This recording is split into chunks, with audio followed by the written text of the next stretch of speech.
Hi friends, ಎಲ್ರಿಗೂ ನಮಸ್ಕಾರ. Welcome back to my YouTube channel.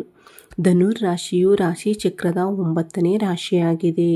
ಧನುರ್ ರಾಶಿಯು ಮೂಲ ನಕ್ಷತ್ರ 1, 2, 3 ಮತ್ತು 4 ಪಾದಗಳು, ಪೂರ್ವಾಷಾಢ ನಕ್ಷತ್ರ 1, 2, 3 ಮತ್ತು 4 ಪಾದಗಳು, ಉತ್ತರಾಷಾಢ ನಕ್ಷತ್ರ 1ನೇ ಪಾದ, ಒಟ್ಟು 9 ಪಾದಗಳನ್ನು ಒಳಗೊಂಡಿರುತ್ತದೆ.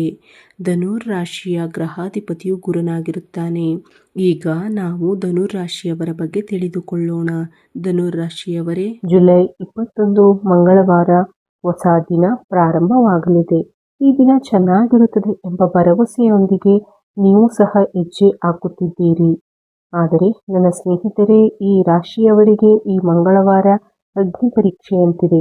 ನಿಮ್ಮ ಜಾತಕದಲ್ಲಿನ ಗ್ರಹಗಳ ಚಲನೆಯನ್ನು ಅವಲಂಬಿಸಿ ಇಂದು ನಿಮ್ಮ ಜೀವನದಲ್ಲಿ 2 ನಿರ್ದಿಷ್ಟ ವಿಷಯಗಳಿಂದಾಗಿ ಅನಿರೀಕ್ಷಿತ ದೊಡ್ಡ ನಷ್ಟವಿದೆ. ನೀವು ಆ 2 ವಿಷಯಗಳನ್ನು ನಿರ್ಲಕ್ಷಿಸಿದರೆ ಅದು ನಿಮ್ಮ ಆರ್ಥಿಕ ಪರಿಸ್ಥಿತಿಯನ್ನು ಹಾಳು ಮಾಡಬಲ್ಲದು. ನಿಮ್ಮ ಕುಟುಂಬದಲ್ಲಿ ಗಂಭೀರ ಅಶಾಂತಿಯನ್ನು ಉಂಟು ಮಾಡುತ್ತದೆ. 2 ಮುಖ್ಯ ವಿಷಯಗಳು ಯಾವುವು? ಆ ಅಪಾಯ ನಿಮಗೆ ಯಾವಾಗ ಬರುತ್ತದೆ? ನೀವು ಈ ಚಕ್ರದಿಂದ ಹೇಗೆ ಹೊರಬರಬಹುದು? ಈಗ ಈ ವಿಷಯವನ್ನು ಬಹಳ ಎಚ್ಚರಿಕೆಯಿಂದ ತಿಳಿಯೋಣ. ವಿಡಿಯೋವನ್ನು ಎಲ್ಲಿಯೂ ಬಿಟ್ಟು ಬಿಡದೆ ನೋಡಿ. ಅಲ್ಲದೆ ನಿಮ್ಮ ವ್ಯಕ್ತಿತ್ವದ ದೊಡ್ಡ ಶಕ್ತಿ ನಿಮ್ಮ ಪರಿಶ್ರಮ ಮತ್ತು ಕಠಿಣ ಪರಿಶ್ರಮ. ನೀವು ಯಾವುದೇ ಕೆಲಸವನ್ನು ಜವಾಬ್ದಾರಿಯುತವಾಗಿ ಮಾಡುತ್ತೀರಿ. ಆದರೆ ನಿಮ್ಮಲ್ಲಿರುವ ಒಂದು ದೊಡ್ಡ ನ್ಯೂನತೆ ಎಂದರೆ, ನಾನು ಒಮ್ಮೆ ಹಿಡಿದ ಮೊಲದಂತೆ ಮತ್ತು 3 ಕಾಲುಗಳನ್ನು ಹೊಂದಿರುವ ಮೊಲದಂತೆ ನೀವು ಹಠಮಾರಿ. ಇತರರು ನಿಮ್ಮ ಯೋಗಕ್ಷೇಮಕ್ಕಾಗಿ ಏನು ಬೇಕಾದರೂ ಮಾಡುತ್ತಾರೆ. ನೀವು ಸಲಹೆ ನೀಡಿದರೂ ಸಹ ನಿಮ್ಮ ಅಹಂಕಾರವು ನಿಮ್ಮನ್ನು ಪಕ್ಕಕ್ಕೆ ತಳ್ಳುತ್ತದೆ ಮತ್ತು ನೀವು ಯಾರನ್ನಾದರೂ ಒಮ್ಮೆ ನಂಬಿದರೆ ಅವರ ಹಿಂದಿನ ಕಪಟತನವನ್ನು ನೀವು ಗಮನಿಸುವುದಿಲ್ಲ. ನಿಮ್ಮ ಮೊಂಡುತನ ಮತ್ತು ಅತಿಯಾದ ಆತ್ಮವಿಶ್ವಾಸ ಈ ಮಂಗಳವಾರ ನಿಮ್ಮ ಶತ್ರುಗಳಾಗಲಿವೆ. ಅಲ್ಲದೆ ವಿಶೇಷವಾಗಿ ಕಳೆದ ಕೆಲವು ದಿನಗಳಿಂದ ನೀವು ಆರ್ಥಿಕ ಸಮಸ್ಯೆಗಳನ್ನು ಮತ್ತು ಮಾನಸಿಕ ಆತಂಕವನ್ನು ಎದುರಿಸುತ್ತಿದ್ದೀರಿ ಎಂದು ನನಗೆ ತಿಳಿದಿದೆ. ಒಂದೆಡೆ ಸಾಲಗಳ ಹೊರೆ, ಮತ್ತೊಂದೆಡೆ ನಿಮ್ಮ ವೃತ್ತಿ ಜೀವನದಲ್ಲಿ ನೀವು ನಿರೀಕ್ಷಿಸಿದ ಯಶಸ್ಸನ್ನು ನೀವು ಪಡೆಯುತ್ತಿಲ್ಲ. ನಿಮ್ಮನ್ನು ನಿರಂತರವಾಗಿ ಪೀಡಿಸುತ್ತಿರುವ ಈ ದಿನ ಹೇಗಾದರೂ ಈ ಸಮಸ್ಯೆಗಳಿಂದ ಹೊರಬರಲು ಶ್ರಮಿಸುತ್ತಿದೆ.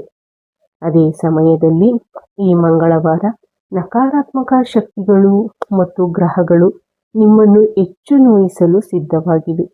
ಈ ಸಂದರ್ಭಗಳಲ್ಲಿ ನೀವು ಒಂದು ಸಣ್ಣ ತಪ್ಪು ಮಾಡಿದರೂ ಅದು ನಿಮ್ಮ ಹಿಂದಿನದನ್ನು ಮತ್ತೆ ಅಗೆಯುವಂತೆ ಮಾಡುತ್ತದೆ. ವಾಸ್ತವವಾಗಿ ಈ ಮಂಗಳವಾರ ಜುಲೈ 21ರಂದು ಮಕರ ರಾಶಿಯವರು ಹೆಚ್ಚು ಜಾಗರೂಕರಾಗಿರಬೇಕಾದ 2 ವಿಷಯಗಳ ಬಗ್ಗೆ ವಿವರವಾಗಿ ನೋಡೋಣ. ಈ ಸಮಯದಲ್ಲಿ ಇದನ್ನು ನೆನಪಿಡಿ. ಮೊದಲನೆಯದು, ಆರ್ಥಿಕ ಲಾಭದ ದೇವತೆ ಮಂಗಳವಾರ ನಿಮ್ಮ ಬಳಿಗೆ ಅದ್ಭುತವಾದ ಪ್ರಸ್ತಾಪದೊಂದಿಗೆ ಬರುತ್ತಾಳೆ. ಯಾರಾದರೂ ಬಂದು ಈ ವ್ಯವಹಾರವನ್ನು ಮಾಡುತ್ತಾರೆ ಅಥವಾ ಆ ಯೋಜನೆಯಲ್ಲಿ ನೀವು ಈಗ ಹಣವನ್ನು ಹೂಡಿಕೆ ಮಾಡಿದರೆ ಅದು ನಾಳೆಯ ವೇಳೆಗೆ ದ್ವಿಗುಣಗೊಳ್ಳುತ್ತದೆ. ಅಥವಾ ನೀವು ಅದರಲ್ಲಿ ಹೂಡಿಕೆ ಮಾಡಿದರೆ ನಿಮಗೆ ಅನಿರೀಕ್ಷಿತ ಲಾಭ ಸಿಗುತ್ತದೆ. ಅಥವಾ ನಿಮ್ಮ ಕಚೇರಿಯಲ್ಲಿ ದಾಖಲೆಗೆ ಬೇಗನೆ ಸಹಿ ಹಾಕಲು ನಿಮ್ಮ ಮೇಲೆ ಒತ್ತಡ ಹೇರಲಾಗುತ್ತದೆ. ನಿಜವಾದ ತಿರುವು ಇಲ್ಲಿದೆ.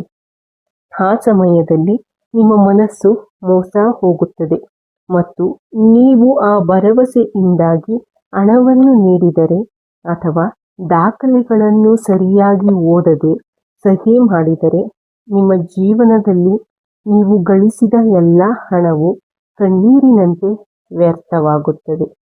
ಇದು ನಿಮ್ಮ ವೃತ್ತಿ ಜೀವನವನ್ನು ಶಾಶ್ವತವಾಗಿ ಹಾನಿಗೊಳಿಸುವ ಕಾನೂನು ಸಮಸ್ಯೆಯೂ ಆಗಿರಬಹುದು. ಅನಿರೀಕ್ಷಿತ ನಷ್ಟಗಳು ತುಂಬಾ ಗಂಭೀರವಾಗಬಹುದು. ಅವು ನಿಮ್ಮನ್ನು ರಸ್ತೆಗೆ ತಳ್ಳಬಹುದು ಎಂಬುದನ್ನು ಅರ್ಥ ಮಾಡಿಕೊಳ್ಳಿ. ಆದರೆ ಇನ್ನೊಂದು ವಿಷಯವೆಂದರೆ ಪದಗಳ ನಿಯಂತ್ರಣ. ಮಹಿಳೆಯರೊಂದಿಗೆ ವಿವಾದಗಳು. ಮಂಗಳವಾರ ಸಂಜೆ ನಿಮ್ಮ ಮನೆ ಅಥವಾ ಕೆಲಸದ ಸ್ಥಳದಲ್ಲಿ ಒಬ್ಬ ಸ್ತ್ರೀ ವ್ಯಕ್ತಿಯಿಂದಾಗಿ ಸಣ್ಣ ತಪ್ಪು ತಿಳಿವಳಿಕೆ ಉಂಟಾಗುತ್ತದೆ. ಅದು ನಿಮ್ಮ ಹೆಂಡತಿ, ತಾಯಿ ಅಥವಾ ಸಹೋದ್ಯೋಗಿಯಾಗಿರಬಹುದು. ಅವಳು ಉದ್ದೇಶಪೂರ್ವಕವಾಗಿ ಹಳೆಯ ವಿಷಯವನ್ನು ಎತ್ತಿ ನಿಮ್ಮ ಮೇಲೆ ಆರೋಪ ಮಾಡುತ್ತಾಳೆ. ಆ ಸಮಯದಲ್ಲಿ ನೀವು ನಿಮ್ಮ ತಾಳ್ಮೆಯನ್ನು ಕಳೆದುಕೊಂಡು ಕೋಪದಲ್ಲಿ ಕಠಿಣ ಪದಗಳನ್ನು ಮಾತನಾಡಿದರೆ ಜಗಳವು ತುಂಬಾ ದೊಡ್ಡದಾಗಿ ಅದು ನಿಮ್ಮ ಸಂಬಂಧಗಳನ್ನು ಸಂಪೂರ್ಣವಾಗಿ ನಾಶಪಡಿಸುತ್ತದೆ. ಅದು ನಿಮ್ಮನ್ನು ಒಡೆಯುವಂತೆ ಮಾಡುತ್ತದೆ. ಸಮಾಜದಲ್ಲಿ ನೀವು ಇಷ್ಟು ವರ್ಷಗಳಿಂದ ಗಳಿಸಿರುವ ಹೆಸರು ಮತ್ತು ಖ್ಯಾತಿಯು ಜಗಳದಿಂದಾಗಿ ನಾಶವಾಗುತ್ತದೆ. ಇತರ ವ್ಯಕ್ತಿಯು ನಿಮ್ಮ ಮಾತುಗಳನ್ನು ಆಯುಧವಾಗಿ ಬಳಸಿಕೊಂಡು ನಿಮ್ಮನ್ನು ಮಾನಸಿಕವಾಗಿ ಕಿರುಕುಳ ನೀಡಲು ಯೋಜಿಸುವ ಸಾಧ್ಯತೆಯೂ ಇದೆ. ಮತ್ತು ಈ ಎಲ್ಲ ಸಂದರ್ಭಗಳು ಸಂಭವಿಸಲು ಚಂದ್ರನ ದುರ್ಬಲ ಸ್ಥಾನ ಮತ್ತು ಶನಿದೇವರ ವಕ್ರದೃಷ್ಟಿ ಕಾರಣಗಳಾಗಿವೆ. ಜ್ಯೋತಿಷ್ಯದ ಪ್ರಕಾರ ಜುಲೈ 21ರಂದು ಚಂದ್ರನು ನಿಮ್ಮ ರಾಶಿ ಚಕ್ರ ಚಿಹ್ನೆಗೆ ನಕಾರಾತ್ಮಕ ಸ್ಥಾನದಲ್ಲಿರುತ್ತಾನೆ. ಇದರಿಂದಾಗಿ ಬಹಳಷ್ಟು ಮಾನಸಿಕ ಗೊಂದಲ ಉಂಟಾಗುತ್ತದೆ. ನಿಜವಾದ ಸ್ನೇಹಿತರು ಯಾರು ಮತ್ತು ಶತ್ರುಗಳು ಯಾರು? ಯಾರೂ ನಿಮ್ಮನ್ನು ಗುರುತಿಸಲು ಸಾಧ್ಯವಾಗದ ಪರಿಸ್ಥಿತಿ ಇರುತ್ತದೆ. ನಿಮ್ಮ ಅಧಿಪತಿ ಶನಿ ದುರ್ಬಲ ಸ್ಥಿತಿಯಲ್ಲಿರುವುದರಿಂದ ಕಠಿಣ ಪರಿಶ್ರಮದ ಫಲಿತಾಂಶಗಳು ತುಂಬಾ ಕಡಿಮೆಯಾಗಿರುತ್ತದೆ. ಗ್ರಹಗಳು ಹೇಳುತ್ತಿರುವಂತೆ ಇದು ನಿಮ್ಮ ಬುದ್ಧಿವಂತಿಕೆ ಮತ್ತು ನಿಮ್ಮ ಮಾತಿನ ಪರಾಕ್ರಮಕ್ಕೆ ಕಠಿಣ ಪರೀಕ್ಷೆಯೂ ಆಗಿರುತ್ತದೆ. ಆದರೆ ಈ ಸಮಸ್ಯೆಗಳಿಂದ ಹೊರಬರಲು ನಿಮಗೆ ಕೆಲವು ಸಣ್ಣ ಮಾರ್ಗಗಳಿವೆ. ಜುಲೈ 21 ಮಂಗಳವಾರ ಯಾರಿಗೂ ಹಣವನ್ನು ಸಾಲವಾಗಿ ನೀಡಬೇಡಿ ಅಥವಾ ಯಾರಿಂದಲೂ ಯಾವುದೇ ಸಾಲವನ್ನು ತೆಗೆದುಕೊಳ್ಳಬೇಡಿ. ಯಾವುದೇ ಹೊಸ ಒಪ್ಪಂದಗಳಿಗೆ ಸಹಿ ಹಾಕಬೇಡಿ. ಇಂದು ನಿಮ್ಮ ಕಚೇರಿ ಅಥವಾ ಮನೆ ಕೆಟ್ಟ ಸ್ಥಿತಿಯಲ್ಲಿರುತ್ತದೆ. ಮನೆಯಲ್ಲಿ ಮಹಿಳೆಯರೊಂದಿಗೆ ಮಾತನಾಡುವಾಗ ತುಂಬಾ ತಾಳ್ಮೆಯಿಂದಿರಿ. ಅವರು ಕೋಪಗೊಂಡರೂ ಸಹ ನೀವು ಮೌನವಾಗಿರಿ. ಆ ಸ್ಥಳದಿಂದ ನಿಮಗೆ ಯಾವುದೇ ಅಸ್ವಸ್ಥತೆ ಅನಿಸಿದರೆ ತಕ್ಷಣ ಅಲ್ಲಿಂದ ದೂರವಿರಲು ಪ್ರಯತ್ನಿಸಿ. ಕೋಪಗೊಳ್ಳಬೇಡಿ ಮತ್ತು ನೀವು 4 ಮಾತುಗಳನ್ನು ಹೇಳುವುದನ್ನು ಅವರು ಕೇಳಲು ಬಿಡಬೇಡಿ. ಅಲ್ಲದೆ ಇಂದು ಸಂಜೆ ಮನೆಯ ಮುಖ್ಯ ದ್ವಾರದಲ್ಲಿ ಹಸುವಿನ ತುಪ್ಪದಿಂದ ದೀಪವನ್ನು ಬೆಳಗಿಸಿ.